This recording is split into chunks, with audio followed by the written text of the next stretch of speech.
What is up, friends? Welcome back to another episode here on Ozark Outdoor Brewing. Yes, it's the taste test. I've kegged it. It's carbonated. It is ready to try the Kraken. Come along.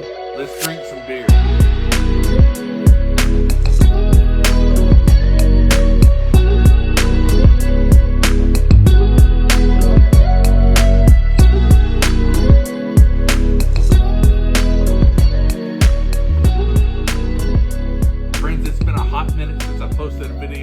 Sorry, apologies about that.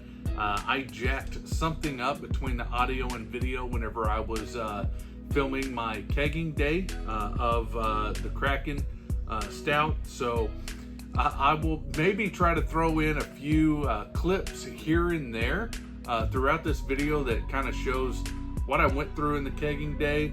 But it's your normal kegging day. The entire footage is not usable. There's no audio. Sometimes where I thought there was footage, there is none. I don't know what happened, other than maybe I had a few too many that day before I started kegging.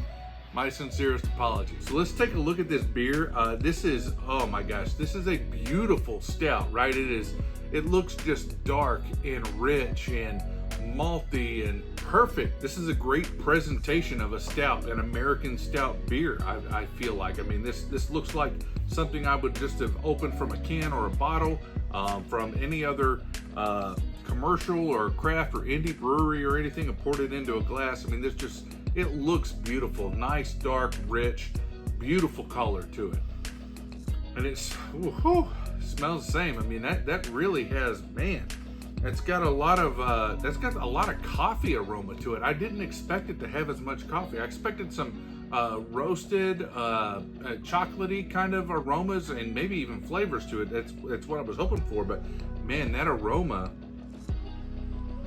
again, that smells just like a commercial or indie craft beer that's been opened and poured into a glass. I mean, head retention is not great. As soon as I poured it, it did have nice, thick, foamy, kind of a darkish, copperish, dark copper, caramely looking head to it, and that's beautiful. I love to see a nice thick head on the top of a stout like that. But friends, let's go ahead and kick this thing back and see what it tastes like. Cheers.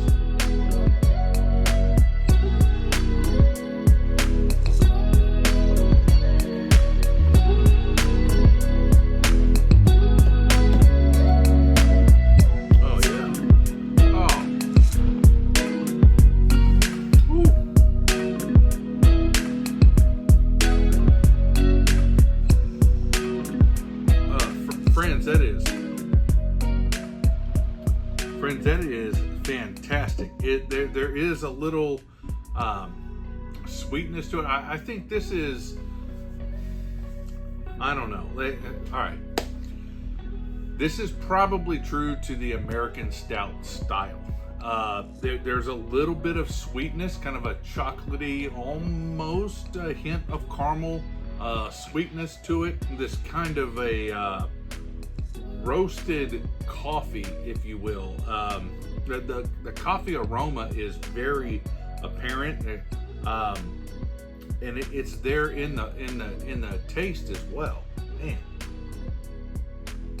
oh, it has a very nice and smooth roasted, dry bitterness to it at the end. I mean, this is a very well done stout to me. I mean, this tastes, I don't know what I would even compare it to. Man, that finish, that dry roasted finish, kind of sticks with you there on the palate, and I really like that. I like the bitterness of this beer. This is one of my favorites that I've done so far. Everything about this beer, I love the color. I love the color of the head. I mean, this is a nice, dark, rich beer.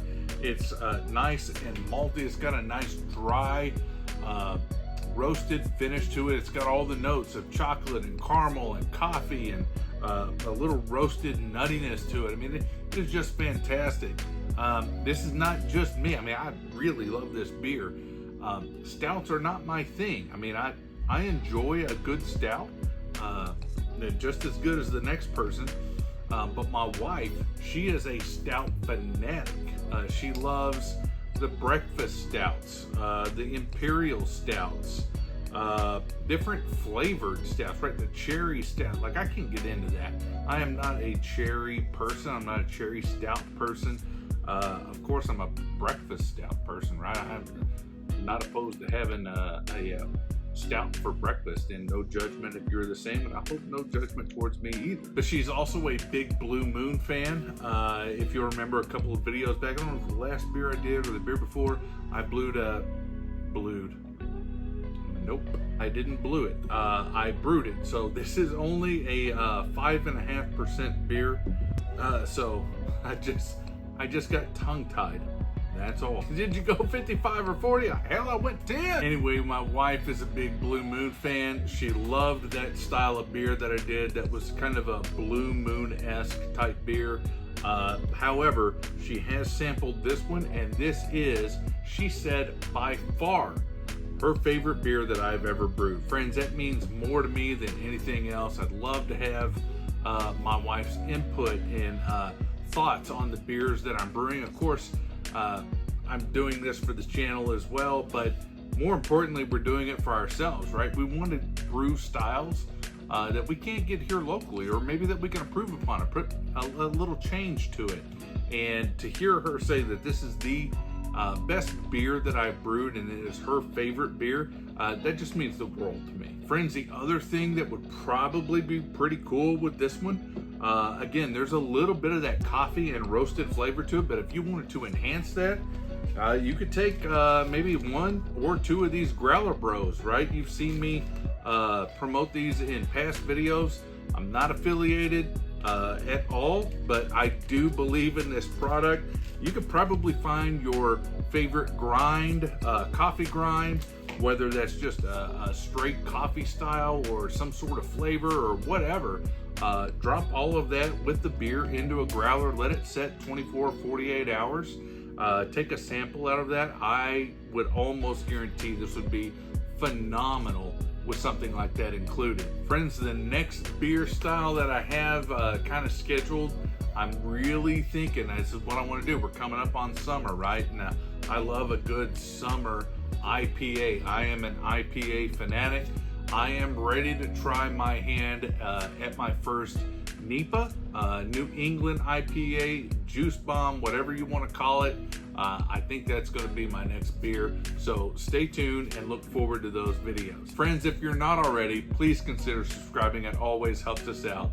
And smash that bell so you get a notification every time we post a video here on Ozark Outdoor Brewing. And remember, drink responsibly.